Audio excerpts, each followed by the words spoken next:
Right, hello there YouTubers, welcome back. Just want to say thanks for Doug, because you got the schematic for this, and you asked me some questions, very good questions. I've been really spending a lot of time looking at the stages before TR3 and the base current, and as we realised in the oscilloscope, that when we were on medium wave, long wave, that the actual signal was jumping up and down, but the signal wasn't jumping up and down on the VHF, FM, whatever, which means we're getting now. Now what he's asked me is to check the voltages of the transistors in the early stages up to TR5, and also check the diodes X4, X3, and I'll probably check X2 as well while I'm at it. So that's what I'm going to do today. I've got this piece of paper. I've written on here TR3, 4. I've got 4 twice. Hang on, 3, 4, and 5. I've got 4 down twice. Never mind. 3, 4, and 5. 3 transistors, and check their voltages. Now these other ones, TR1 and TR2, they're in that little box. So we'll probably have a go at those as well, because they are the same kind of transistors as the others. Okay, so that's what I'm going to do next. I'm going to check the voltages, and I'll let you know what I find out when I write them on this piece of paper. Right, okay, on medium wave, TR3, emitter is 8.4, base is 8.4, and collector is 0.46. TR4, the emitter is 7.5, base is 7.2, and collector is 0.23. TR5 is 7.6, 7.3, that's the emitter, and then the base, and then on the collector is 0.31. Now these readings have been taken while it's been tuned in on a medium wave strong station on a good channel, a working channel. Now I'm going to switch it to FM. We're still recording, aren't we? Yeah, right, okay. So now I'm going to take the same readings again, and see what we've got and what we haven't got on FM. I'll let you know when we've got that done. Right, okay, results in. Now on the FM, TR3, emitter first on all of them. When we had modulation on the medium wave, we had 8.4, base was 8.4, and collector was 0.46. When we switched on to FM, we had 8.14, base was 7.8, so we got a drop there a little bit, and the collector was 0.67 against the collector before was 0.46. Okay, TR4 before we switched over was 7.5 on the emitter against 7.4 on FM. The base was 7.2. On FM it was the same, 7.2, and the collector on both of them was the same, 0.23. TR5 on the emitter was 7.6, on the base was 7.3, and on the collector was 0.31. On the when it was switched over to FM, the emitter was 7.5, base 7.2, and collector was 0.31. So the only one that we haven't done is in this box. So to get into this box to check those voltages, we need to unsolder this screen wire and just lift off this top of this can. I just put it in shot because we're out of shot. Okay, so to get to the other two transistors, which we was asked to look at, was TR1 and TR2, where they are both inside here. So to get that out, we need to unsolder this screening tag, and then we should be able to get to both of them without taking this off. Alright, so we'll check the voltages inside there. Obviously we'll turn everything off first, so I'll do that next. Right, while we're waiting for our iron to heat up, I've just replaced a bit with the biggest bit to tackle this screen wire. I'm going to have to untouch that. So anyway, that's to check these two transistors, TR1 and TR2. I don't think that's the problem, but I will go along with it. I will check those voltages, that's not a problem. The other thing he was talking about was these two diodes, X3 and 4 I think it was. I'll have to go and have a look at the video to remind myself, but I think he was on about those two. I want to check this one here as well, X2, 3 and 4, and see what they are. I'll check the voltages on them as well, and also check to make sure they're not broken in any way. I think they'll be working okay, but we need to eliminate them because, as I say, we have no idea what's the matter with this. Trying to work through the problems when you haven't got the equipment, it's makes life difficult. When I get back to work, that's one of the first things I'll be looking at, is to buy equipment that I'm obviously desperately needing, especially if I'm going to be working on radios, because we're going to come across this same kind of scenario again. And we know we've got audio stage. I mean, that's pretty much putting out quite a good strong volume, you know, on the stronger stations, you know, really good. But as I say, I think our problem is from TR3 back through here. I think this is where our problem is, in here somewhere. It has to be, because when we put our oscilloscope on the base of TR3, we had modulation there because of the trace was jumping up and down. But when we switched on to FM, there was nothing there of interest. Now it's true, our switch switches on and off various parts of the circuit depending upon what it is that you want, you know, as into what waveband you want, you know. So I've had trouble with this switch before. When I haven't been working on the radio for a long time and try and switch it on, the radio appears to be completely dead to start with, and I mean completely dead. And then playing around with that switch, it suddenly starts to come to life. So I really do want to have a look at that switch. Our problem could be there. If it's not switching the right contacts, then that would explain why we've got no signal getting through to the rest of the circuitry in here.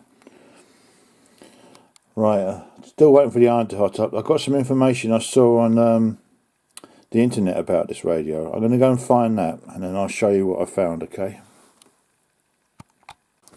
Right, okay, this is what I found out. I wanted to find out a bit more information about this radio.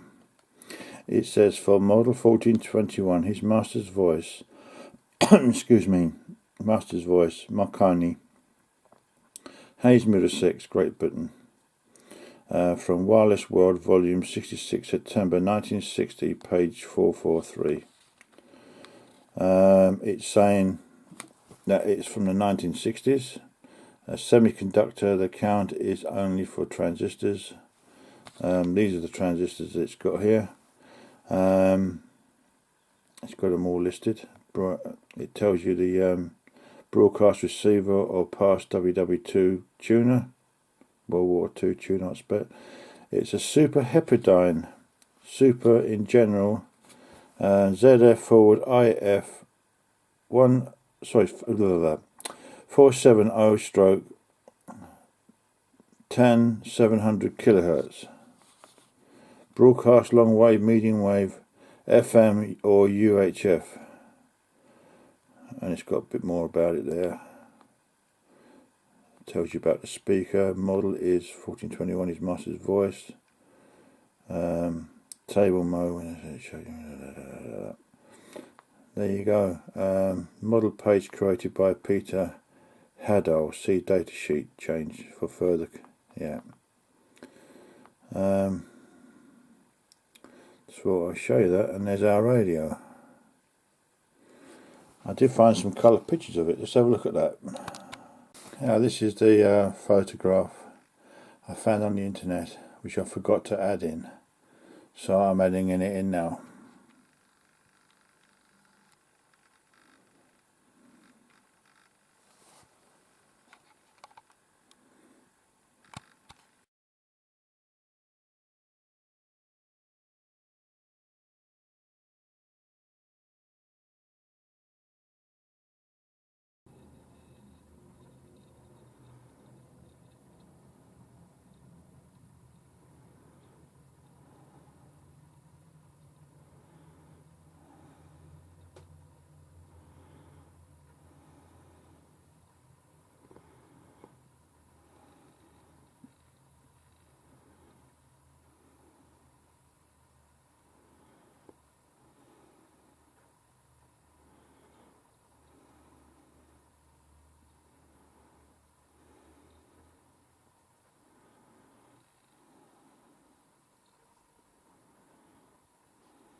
If you've missed what I've written down here, I know you can always pause it.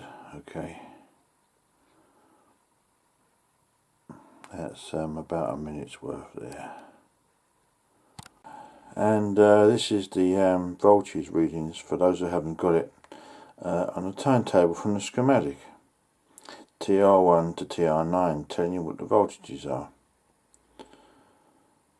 So you then can compare those with what I've given you in another segment that I've done. This is for those of you who don't have the schematic. Save you going to look it up. Alright.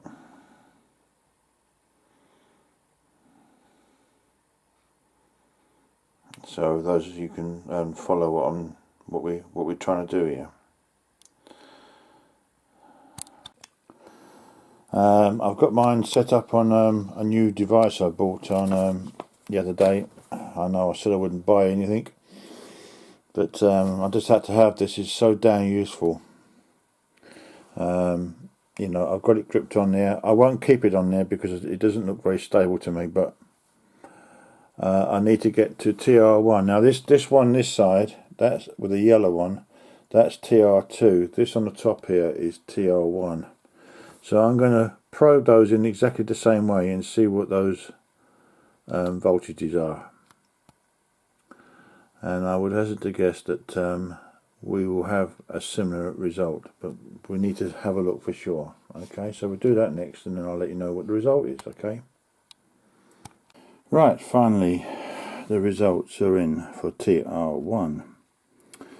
On the channel where we got modulation, we had 0.0183, on the base 0.106, and on the final one, the collector, is 0.0129.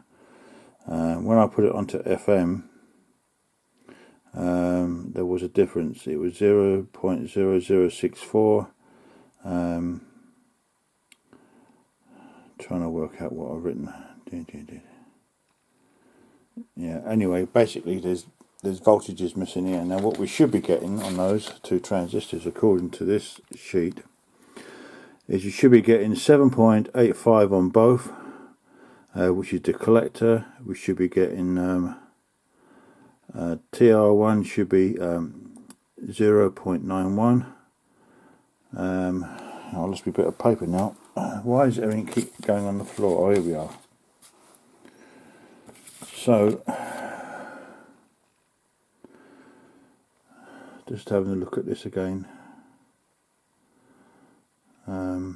Base emitter are the low ones, which is base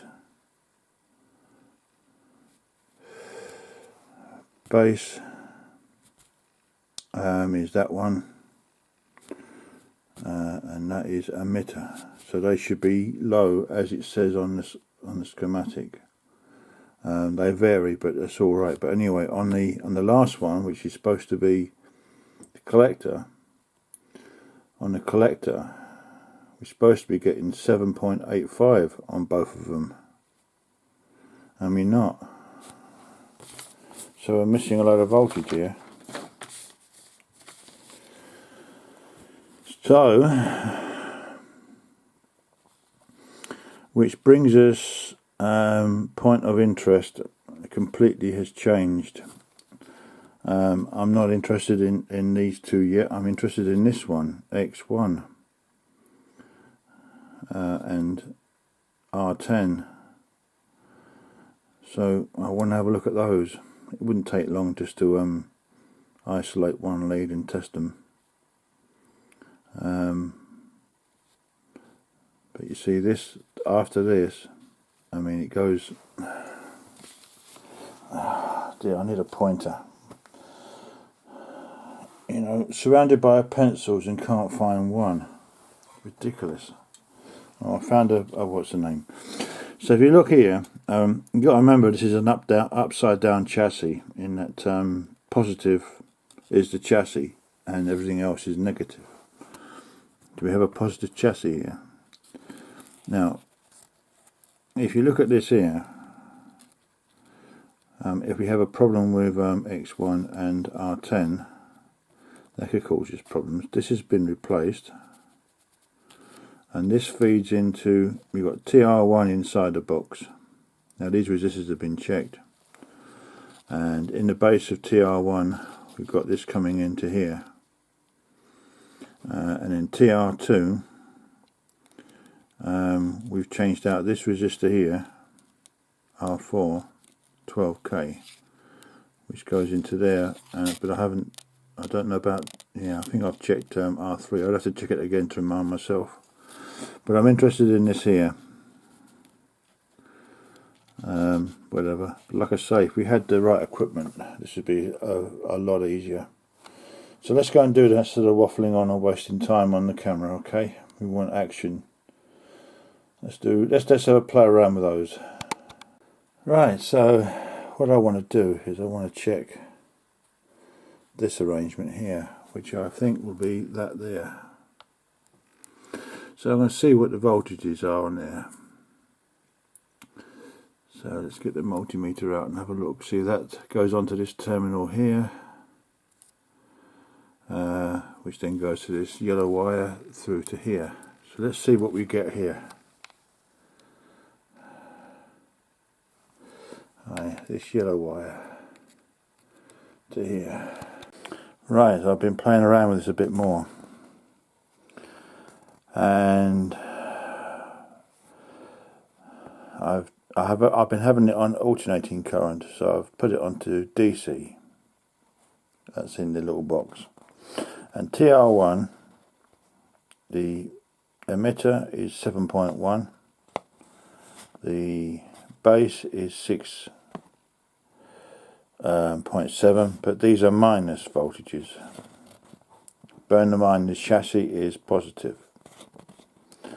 And then the collector was reading 0.101 to 0.0064, but it stayed more or less 101.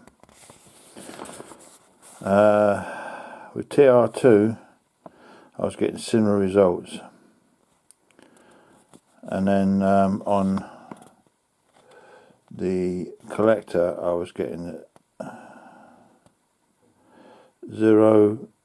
130. So that's probably what was happening there. So anyway, that looks like it's alright. So now our suspicions have changed again.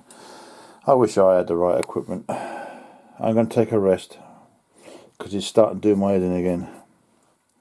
I'll be back. Yeah, I'm just waiting for my iron to heat up again. Just thought I'd show you this. This is what medication they put this on. Fluxacillin.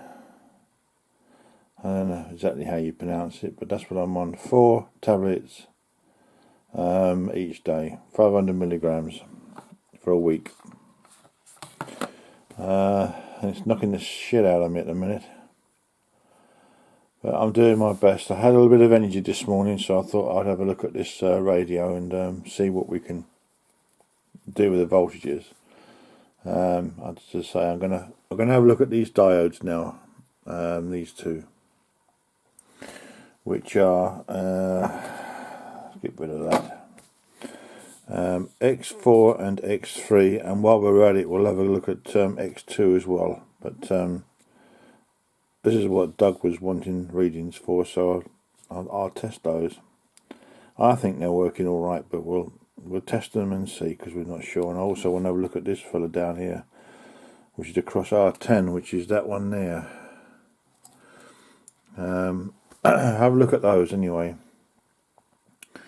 and see where we go from there. Right, I think we have found something of interest, so I thought I'd tell you.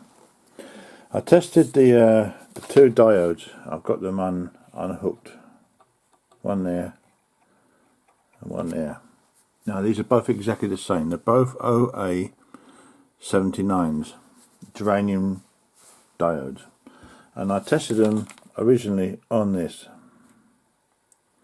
Now this told me that they were okay.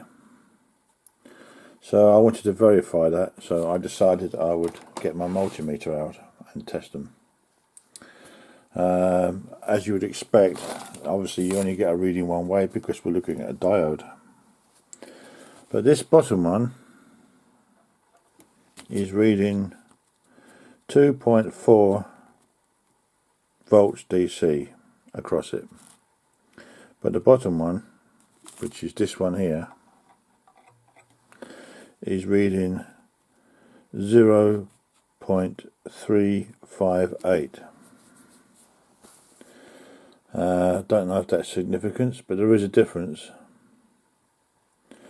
So I'm going to have a look at my stash and see what diodes we've got. Now it is working, but whether it's letting enough through or not, I don't know.